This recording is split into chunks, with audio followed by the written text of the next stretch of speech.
मुख्यमंत्र्यांना सादर केला आहे। पोलिसांच्या ट्रान्सफर्समधलं बदल्यांमधलं रॅकेट, पैशाचे एक्सचेंजेस,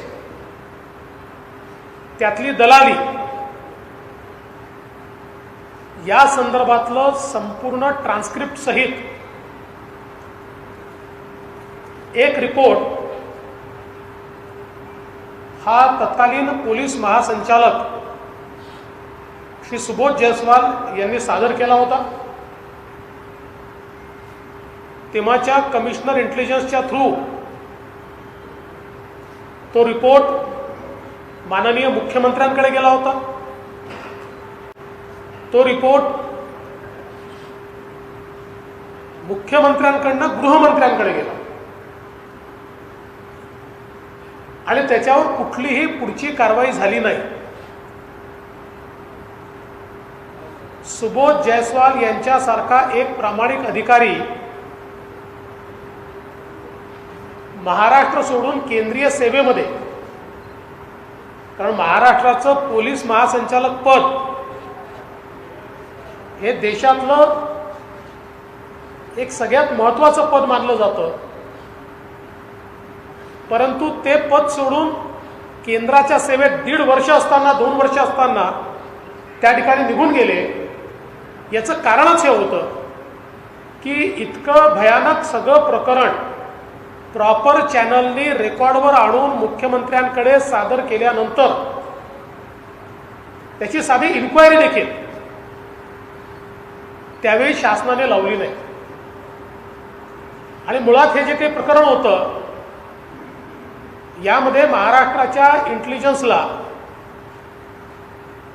फार मोठं बदल्यांचं रॅकेट हे चाललंय, काही दलाल पैसे खात आहेत आणि त्याच्यामध्ये वारंवार गृहमंत्र्यांचं नाव येत आहे, त्यांच्या ऑफिसचं नाव येत आहे। ही गोष्ट लक्षात आल्यानंतर थ्रू प्रॉपर चॅनल तेव्हाच्या कमिशनर इंटेलिजन्स रश्मी शुक्ला यांनी डीजींना त्या संदर्भातला रिपोर्ट सादर केला आणि डीजींच्या माध्यमातून एसीएस होम तेव्हाचे, या एसीएस होमची बकायदा सर्वोच्च न्यायालयाच्या निर्णयाप्रमाणे, निर्देशाप्रमाणे परवानगी घेऊन काही फोन त्यांनी सर्व्हिलन्सवर लावले आणि त्या फोनमधनं जे काही बाहेर पडलं ते धक्कादायक होतं आणि म्हणून तो रिपोर्ट सादर झाला। दुर्दैवाची गोष्ट अशी आहे की त्या रिपोर्टवर कारवाई झालीच नाही। तत्कालीन कमिशनर इंटेलिजन्स यांच्यावरच कारवाई झाली, त्यांना पदावरनं दूर करण्यात आलं, साधा ऑफिसही त्यांना मिळू नये असा प्रयत्न करण्यात आला। त्या देखील आता केंद्राच्या सेवेत चालल्या गेल्या आहेत आणि त्या रिपोर्टमध्ये ज्यांची नावं आली होती त्यातल्या बहुतांश लोकांना त्या त्या ठिकाणी पदस्थापना मिळाली पोलीसमध्ये। आणि म्हणून परमवीर सिंग यांनी लावलेला आरोप हा पहिला आरोप नाही आहे। मी आता माननीय पवार साहेबांची प्रेस कॉन्फरन्स देखील बघितली आणि ते असं म्हणाले की त्यांची बदली होत असल्यामुळे त्यांनी हा आरोप लावला, पण सुबोध जयस्वालांची तर बदली नव्हती, रश्मी शुक्लांची बदली नव्हती। त्यांनी पुराव्याच्या आधारावर या सरकारकडे जो रिपोर्ट सादर केला होता त्याच वेळी या संदर्भातली उचित कारवाई झाली असती तर मला असं वाटतं की आज ही वेळ या ठिकाणी आली नसती। आज खरं म्हणजे पवार साहेबांची प्रेस कॉन्फरन्स ऐकल्यानंतर मला थोडं आश्चर्य देखील वाटलं,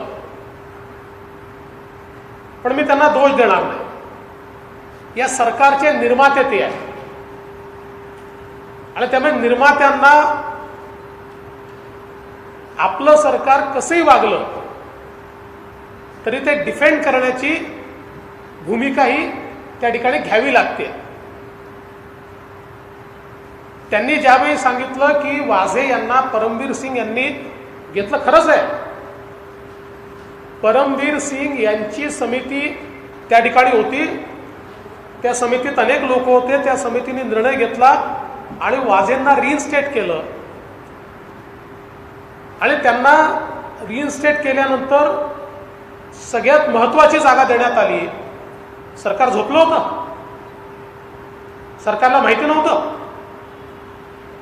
सरकारला नियम नाही माहिती, मुख्यमंत्र्यांना गृहमंत्र्यांना नियम नाही माहिती.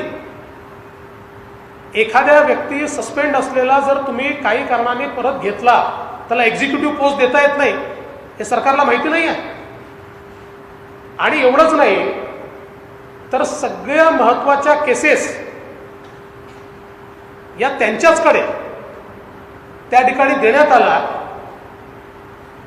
सरकारच्या आशीर्वादाशिवाय झालं. माझं स्पष्ट मत असं आहे, होय पवार साहेब म्हणतात ते अर्धसत्य आहे. हे खरंच आहे की परमवीर सिंग यांच्याच कमिटीने वाझे यांना त्या ठिकाणी त्यांचं सस्पेन्शन कॅन्सल करून पदावर घेतलं. पण त्याचं पुढचं वाक्य ते विसरले की मुख्यमंत्र्यांच्या आणि गृहमंत्र्यांच्या आशीर्वादाने आणि निर्देशाने हे काम परमवीर सिंग यांनी केलं. आणि म्हणूनच API दर्जाचा व्यक्ती हा त्या ठिकाणी इतक्या महत्त्वाच्या पदावर गेला आणि त्या महत्त्वाच्या पदावर त्या ठिकाणी त्यांनी काय केलं हे आपण सगळ्यांनी बघितलं. दुसरं, माननीय पवार साहेब असं म्हणाले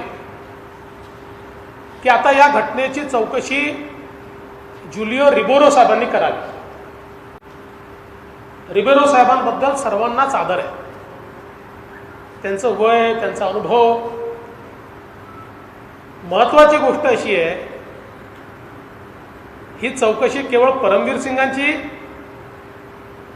की या घटनेची, म्हणजे फक्त परमवीर सिंगांची की गृहमंत्र्यांची देखील. आणि मग माझा सवाल आहे, पदावर असलेल्या गृहमंत्र्यांची चौकशी अनेक वर्षापूर्वी रिटायर झालेले DG हे करू शकतात. कशा प्रकारे ते करणार आहेत? आणि म्हणून मला असं वाटतं की आज या सरकारला वाचवण्याकरता पवार साहेबांनी जी काही प्रेस कॉन्फरन्स घेतली त्याच्यामध्ये केवळ विंडो ड्रेसिंग झालं आणि सत्यापासनं दूर जाण्याचा प्रयत्न हा त्या माध्यमातून झालाय. आमचं स्पष्ट मत आहे, परमवीर सिंग यांनी लिहिलेलं जे पत्र आहे, या पत्रामध्ये मी मुख्यमंत्र्यांना सांगितलं, मी उपमुख्यमंत्र्यांना सांगितलं आणि मी पवार साहेबांनाही सांगितलं. असं क्लिअर म्हटलंय, या संदर्भात मुख्यमंत्री का बोलत नाही, उपमुख्यमंत्री का बोलत नाही. आणि सगळ्यात महत्त्वाचं, त्यांनी जो SMS किंवा व्हॉट्सॲप चॅट जी काय असेल ही त्या पत्रामध्ये जे मेन्शन केलंय तो एक प्रकारचा इररिफ्युटेबल एव्हिडन्स आहे. आणि त्याच्यामुळे त्याच्याकडे दुर्लक्ष करून कसं चालेल? एखादा पुरावा घटनेनंतर जनरेट झाला असेल तर वेगळी गोष्ट आहे, पण त्यांच्या बदलीच्या आधीचा असा जर पुरावा ते दाखवत असतील तर त्याच्याकडे दुर्लक्ष करणं म्हणजे पापावर पांघरूण घालण्यासारखं आहे. आणि म्हणून आमची मागणी आहे, स्पष्ट मागणी आहे, या संदर्भातली जबाबदारी फिक्स झालीच पाहिजे. आणि या प्रकरणाची चौकशी जोपर्यंत गृहमंत्री आपल्या पदावर आहे होऊच शकत नाही, शक्यच नाही. त्यामुळे गृहमंत्र्यांचा राजीनामा घेऊन ही इन्क्वायरी केली पाहिजे. खरं तर आता गृह खातं कोण चालवतं हाही आमच्यासमोर प्रश्न आहे. गृहमंत्री चालवतात की शिवसेनेचे मंत्री अनिल परब चालवतात कारण ज्या प्रकारे सभागृहामध्ये गृह विभागाच्या चर्चेवर गृहमंत्र्यांच्या ऐवजी अनिल परब साहेबच डिफेंड करत होते आणि कुठेतरी राष्ट्रवादीतनं बोलणं चाललंच आहे की शिवसेनेचा इंटरफिअरन्स हा मोठ्या प्रमाणात आहे. त्यामुळे हेही स्पष्ट झालं पाहिजे की नेमक्या या नियुक्त्यांमध्ये भूमिका कोणाची आहे. अजून एक मला असं वाटतं की प्रश्नाचं उत्तर हे इव्हेंच्युअली NIA देऊ शकेल किंवा जे काही जांच एजन्सी आहे ती देऊ शकेल. पण या ज्या एवढ्या गाड्या सचिन वाझेकडे मिळाल्या यातल्या काही गाड्या गेल्या 6-8 महिन्यात कोण कोण वापरत होतं? कोणी मोठे लोक वापरत होते का? त्याचं काय कनेक्शन आहे? याही संदर्भात जी काही जांच एजन्सी आहे, चौकशी एजन्सी आहे, त्यांनी त्याही संदर्भात थोडी चौकशी केली पाहिजे असं आमचं मत आहे. भारतीय जनता पक्षाने आज आंदोलन सुरू केलं आहे आणि जोपर्यंत महाराष्ट्राची प्रतिमा मलिन करणारं हे जे कार्य आहे यातनं गृहमंत्र्यांचा राजीनामा आणि या प्रकरणाचा छडा लागत नाही तोपर्यंत हे आंदोलन सुरू राहील असा इशारा देखील आमचे अध्यक्ष चंद्रकांत दादा पाटील यांनी दिला आहे. आज हम सभी जानते हैं कि परमवीर सिंह मुंबई के एक CP, इन्होंने जो लेटर भेजा है, जो पत्र भेजा है, और एंटीलिया बॉम्ब केस में वाजे इनकी अरेस्ट के बाद जिस प्रकार से घटनाएं घटी है उसके चलते महाराष्ट्र की सरकार पर एक सवालिया निशान खड़ा हुआ है. लेकिन होम डिपार्टमेंट के कारोबार पर प्रश्न उपस्थित करने वाले परमवीर सिंह ये पहले व्यक्ति नहीं है.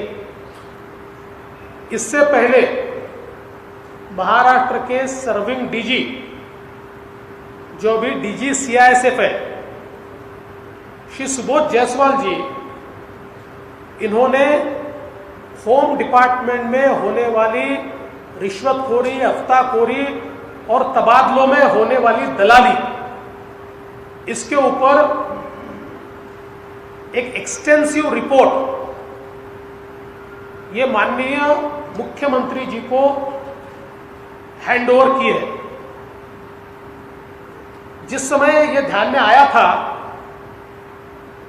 कि बड़े पैमाने पर पैसे का लेन देन ट्रांसफर्स में हो रहा है और कुछ दलाल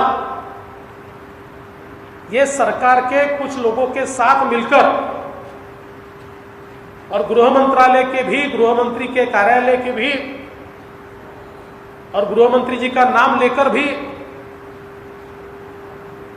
इस प्रकार से पैसे का लेन देन कर रहे हैं.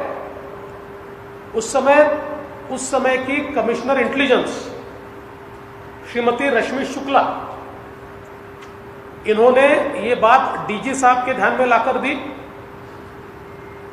DG साहब ने बकायदा नियम के अनुसार इसमें एक रिपोर्ट तैयार करके उस समय के ACS होम, इनको इसकी जांच करने की और जांच करने के लिए कुछ लोगों के टेलीफोन्स सर्विलेंस पर रखने की परमिशन मांगी. ACS होम ने कानूनन वो परमिशन दी और उस परमिशन के बाद इतने बड़े पैमाने पर इंटरसेप्शन हुआ और जिसमें बहुत बड़े पैमाने पर रिश्वतखोरी, पैसे की हेराफेरी, ट्रांसफर पोस्टिंग के लिए बड़ी दलाली इसके सारे एविडेंस, सबूत ये सामने आए। उन सबूतों के आधार पर सीओआई ने रिपोर्ट तैयार की। डीजी साहब ने उस रिपोर्ट को थ्रू एसीएस ये माननीय मुख्यमंत्री जी को दिया। होना तो ये चाहिए था कि उसका सीरियस कॉग्निजेंस लेकर माननीय मुख्यमंत्री जी ने उसके ऊपर कमेटी सेटअप करके और उसका पर्दाफाश करने की आवश्यकता थी। उसकी जगह मुख्यमंत्री जी ने वो रिपोर्ट गृह मंत्री जी को शेयर की और उसके बाद कमिश्नर इंटेलिजेंस को अपने पद से हटाया गया।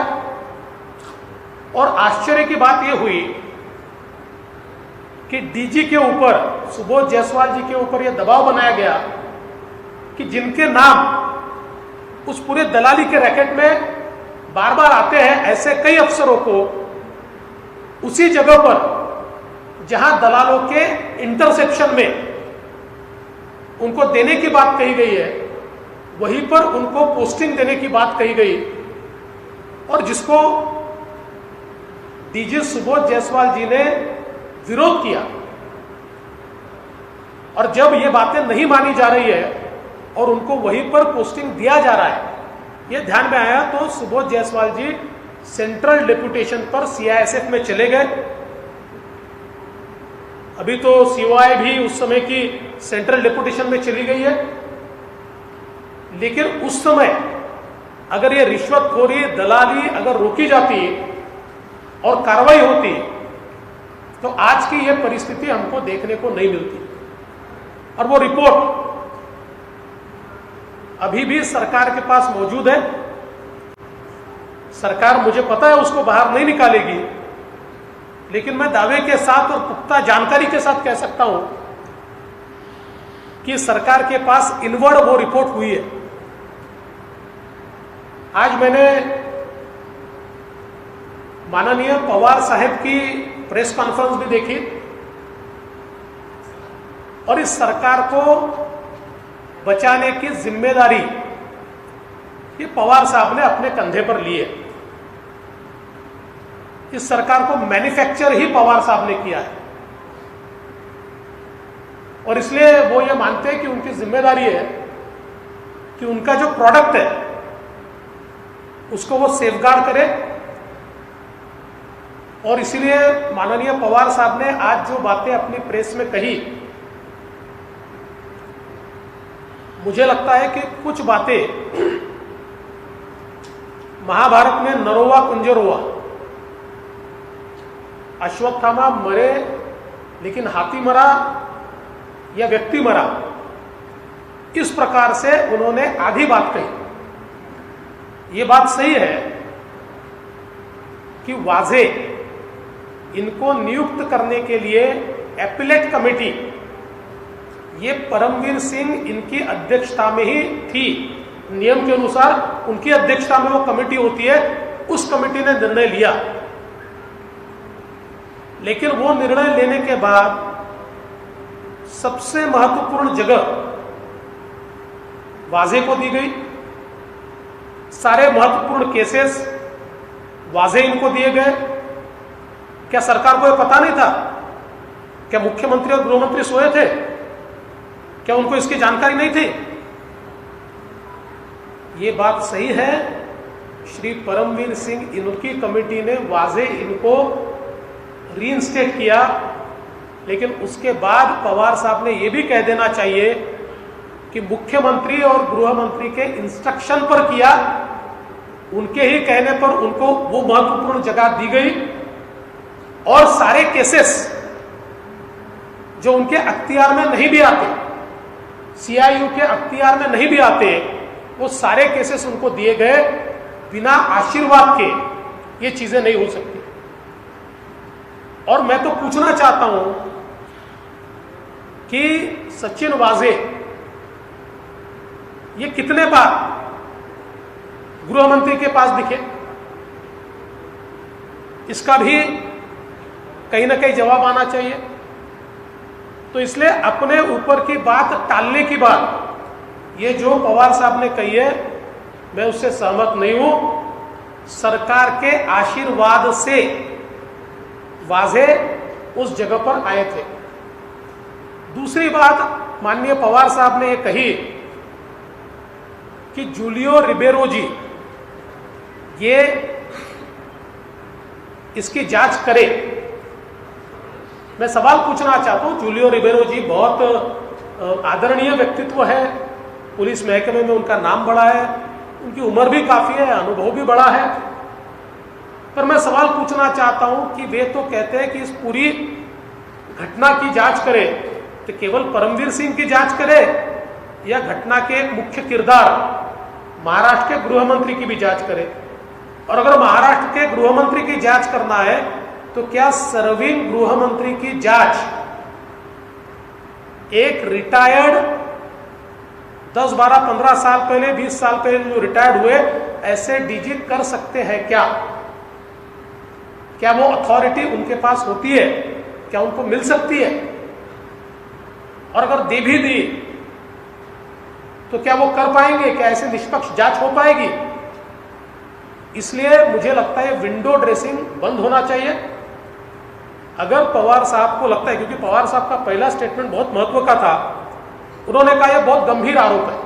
अगर आरोप गंभीर है तो सबसे पहले गृह मंत्री को उनके पद से हटाया जाना चाहिए और उसके बाद इस प्रकार की जांच होनी चाहिए। हमारा तो कहना है, वैसे तो जांच सेंट्रल एजेंसीज ने की जानी चाहिए, लेकिन अगर आपको नहीं है विश्वास तो कोर्ट मॉनिटर्ड कीजिए, कोर्ट मॉनिटर्ड इंक्वायरी,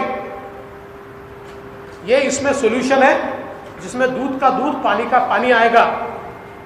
इसलिए भारतीय जनता पार्टी की ओर से हम ये मांग करते हैं कि गृह मंत्री जी का इस्तीफा लेना चाहिए और जब तक वो नहीं लिया जाता भारतीय जनता पार्टी चुप नहीं बैठेगी। हमारे अध्यक्ष चंद्रकांत दादा पाटिल इन्होंने आंदोलन की घोषणा की है, आज हमने आंदोलन किया है और ये जो वसूली, सरकारी वसूली जो चल रही है इसके खिलाफ हम लोग आंदोलन करते रहेंगे।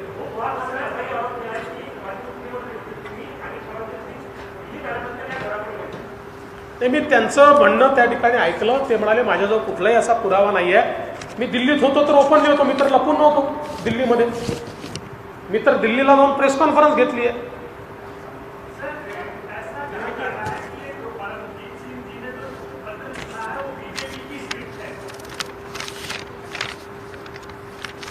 जी, तो फिर वाजे ने जो किया वो शिवसेना की स्क्रिप्ट है क्या? सर, ये परमवीर सिंह साहब पहले भी कंट्रोवर्सी में आने, जब वो एफिडेविट का एसीबी का संजय बर्वे साहब के एफिडेविट तो एक्जैक्टली ऑपोजिट है, तो तभी उनकी रिलायबिलिटी पे क्वेश्चन आया, तो अब अहमद कैन रिलाय हो? देखिए, सवाल परमवीर सिंह की रिलायबिलिटी का नहीं है, सवाल ये भी नहीं है कि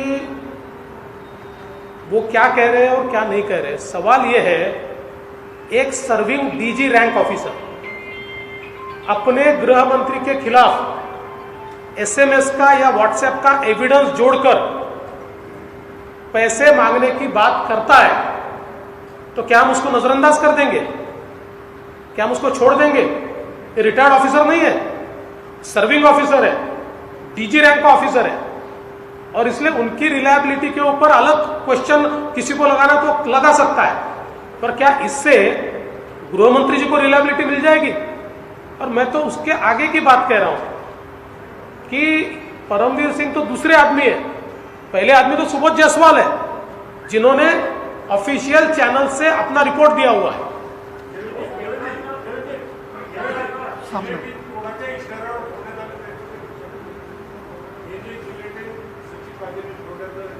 ते आता एनआयएच्या चौकशीत समजेल।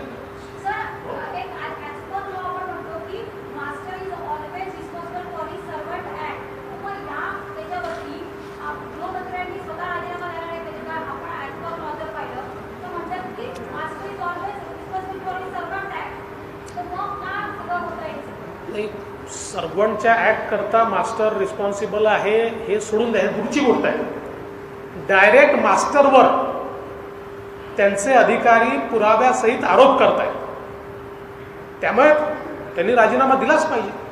देवेंद्र एक बात है क्या बार बार बोल रहे हैं कि कांग्रेस का कौन चला रहा था, असेंबली का हिस्सा एक फर्क रहता है, शिवसेना का एक पूरा राज्य का अपने में शिवसेना का मेजर रोल रहा, देश को निकालने से पूरा सब कुछ हो जाएगा.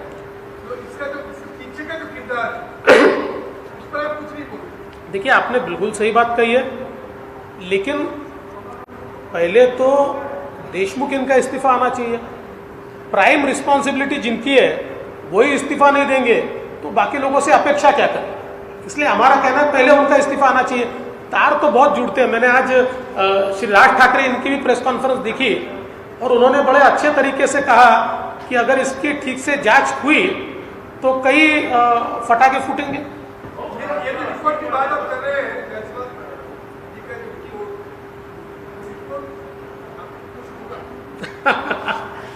सारी चीजें तो मेरे पास नहीं होती है, और अगर सरकार उस पर एक्ट नहीं करेगी तो ढूंढना भी पड़ेगा. परमवीर सिंगांनी जो आरोप केला ना ते दर महिन्याला तुम्ही 100 कोटी द्या. तर ही घटना आता घडली की पूर्वापार चालत आलेली बरोबर. नाही, हे तर परमवीर सिंग सांगू शकतील, कारण याच्यावर मी सांगू शकणार नाही की याच्या आधी किती दिले, आता किती दिले, कोणी किती दिले. तुमच्या काळात टार्गेट होतं आधी आमच्या काळात टार्गेट लोक नव्हते.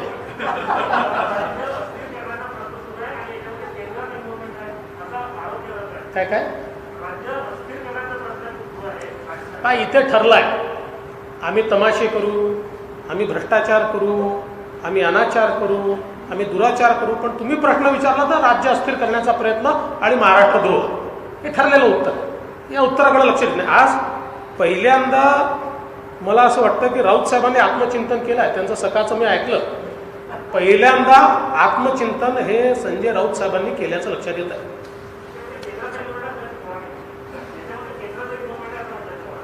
कोण म्हणतात केंद्राचे इन्व्हॉल्वमेंट असं मी त्यांच्या म्हणण्यात ऐकलं नाही. मी ऐकलं तुमची प्रेस. चल, आप बोलते हैं कि रेलवे कांग्रेस नहीं है होम मिनिस्टर ऑलरेडी है इसमें, तो आप सकते हैं कि इसकी इंक्वायरी कोई सुप्रीम कोर्ट का रिजर्व जज या हाई कोर्ट का सिटिंग जज करेंगे. देखिए, नॉर्मली तो ऐसे केसेस में इंक्वायरी सेंट्रल एजेंसीज करती है, किंतु मुझे पक्का पता है कि मैं जब सेंट्रल एजेंसी की बात करूंगा तो उसके ऊपर राजनीति लाई जाएगी, और इसलिए मैंने कहा कि ये कोर्ट मॉनिटर्ड होना चाहिए. Court should monitor. सर हाँ नाही, मला असं वाटतं की हाच महत्त्वाचा मुद्दा आहे की समजा परमवीर सिंग यांची ट्रान्सफर केली तर ती ॲडमिनिस्ट्रेटिव्ह रिझन करता केली आहे. तुम्ही जर ट्रान्सफर कशी केली त्यात ते म्हटलं आहे की बाबा ही केस झालेली आहे, या केसची निष्पक्ष चौकशी झाली पाहिजे म्हणून आम्ही ट्रान्सफर करतोय. मग त्याच वेळी त्याची कारणही नमूद करायला पाहिजे होती ना की त्यांचं इन्व्हॉल्वमेंट हे आहे आणि या इन्व्हॉल्वमेंटमुळे आम्ही त्यांना ट्रान्सफर करतोय.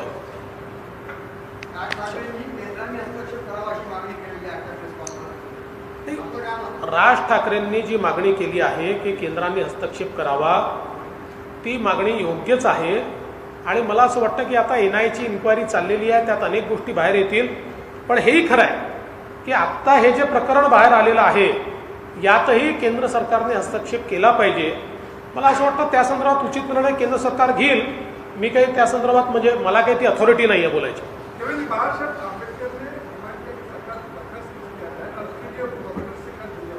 नहीं, अच्छी बात है. देखिए, अभी सब दूर इस सरकार की क्रेडिबिलिटी समाप्त हो चुकी है, सब दूर समाप्त हो चुकी है. और अब जितने ज्यादा दिन इस प्रकार से ये सरकार केवल टालने का काम करेगी, विंडो ड्रेसिंग का काम करेगी, और जिस प्रकार की घटनाएं घट रही है उनको दबाने का काम करेगी, उतनी ये सरकार ज्यादा बदनाम होगी. चलिए, थैंक यू.